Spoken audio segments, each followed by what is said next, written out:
Assalamualaikum warahmatullahi wabarakatuh. Nama saya Mazam Anbia. Saya ingin memaparkan hasil kerja pada ujian kali ini. Adapun soal yang pertama, mengapa kajian biologi reproduksi perlu diperhatikan dalam pengelolaan sumber daya perikanan? Tentu saja mengenai aspek biologi reproduksi ini dapat menjadi informasi bagi pengelolaan baik untuk kegiatan budidaya, kemudian penangkapan maupun usaha pelestarian bagi ikan. Kemudian nomor 2, bagaimana cara menentukan musim pemijahan ikan. Adapun pada jurnal yang saya baca, ikan memijah pada awal musim hujan jika terjadi banjir yang akan menurunkan suhu air dan penambahan volume air. Kandungan terlarut pada oksigen dan pH air, rupanya perubahan lingkungan ini dapat merangsang ikan untuk memijah. Kemudian nomor 3, bagaimana cara menentukan pola migrasi ikan. Adapun beberapa pola migrasi ikan yaitu ada Oceanodromus, migrasi ikan hanya terjadi di laut saja, contohnya ikan tuna. Kemudian ada Potamodromus, ikan yang migrasi hanya terjadi di laut saja, misalnya ikan air tawar ke danau. Kemudian ada Diadromus, yaitu jenis ikan yang migrasi pada dua perairan, yakni air tawar dan laut. Kemudian ada anadromi, yaitu migrasi anadromi adalah terjadi pada air tawar menuju air laut, kemudian dia kembali lagi ke air tawar, misalnya pada ikan salmon. Kemudian ada katadromi, yaitu migrasi ikan terbalik dari anadromi, kebalikannya dari anadromi, yaitu dari laut ke tawar dan kembali ke laut lagi. Contohnya belut morea. Kemudian ada ikan ampridormi, yaitu bertelur di air tawar, kemudian larva segala bermigrasi menuju laut, kemudian kembali lagi ke air tawar.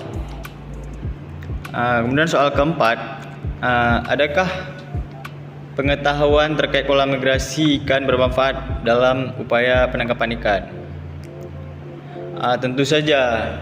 Adapun beberapa di antaranya, yaitu kita dapat mengetahui batas dan waktu migrasi ikan tersebut. Kemudian ada meningkatkan efisiensi penangkapan dalam bentuk waktu, tenaga, dan biaya. Kemudian mengarahkan armada ke arah DPI atau daerah penangkapan yang potensial. Kemudian ada mengoperasikan alat tangkap pada waktu yang tepat. Dan yang terakhir yaitu mengoperasikan alat tangkap pada kedalaman perairan yang tepat. Kemudian soal yang kelima, apakah perubahan faktor fisika dan kimia laut dapat mempengaruhi pola migrasi ikan? Iya, mengapa? Karena perubahan kedua faktor ini akan mempengaruhi kondisi biologis ikan. Misalnya pada faktor kimia, ikan cenderung memilih medium dengan salinitas yang lebih sesuai dengan tekanan osmotik tubuh mereka masing-masing. Adapun perubahan salinitas merangsang ikan melakukan migrasi ke tempat yang memiliki salinitas yang sesuai. Kemudian ada juga suhu. Suhu juga mempengaruhi, dikarenakan akan mempengaruhi proses metabolisme, aktivitas gerakan tubuh, dan berfungsi sebagai stimulatif saraf. Contohnya suhu permukaan indukai ikan cakalang berkisar 16 sampai 26 Celcius. Sedangkan suhu tinggi merupakan faktor penghambat bagi ikan salmon bermigrasi. Kemudian pada contoh fisikanya, salah satunya yaitu arus. yakni yang harus di perairan sangat diperlukan oleh ikan untuk menghemat tenaga ketika ikan melakukan migrasi. Maka dari dua faktor tersebut dapat kita simpulkan bahwa kedua faktor ini mempengaruhi pola migrasi ikan.